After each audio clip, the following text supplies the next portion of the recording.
Ha tentato di corrompere i poliziotti con il denaro che aveva appena guadagnato dallo spaccio, a finire in manette un 44enne tunisino irregolare, fermato dalla Polizia di Stato durante un controllo nel quartiere Arcella a Padova.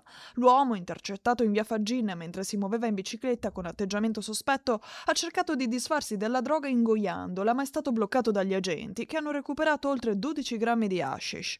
Addosso aveva anche 320 euro in contanti, ritenuti provento dell'attività illecita. Secondo quanto riferito dalla questura, il 44enne avrebbe poi offerto quel denaro ai poliziotti nel tentativo di evitare la denuncia e l'arresto.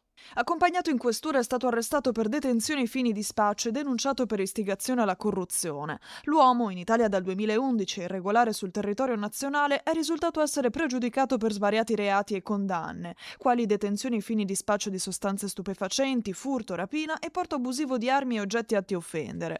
Il questore di Padova ha quindi avviato le procedure per la sua espulsione dal territorio nazionale con accompagnamento in un centro di permanenza per il rimpatrio.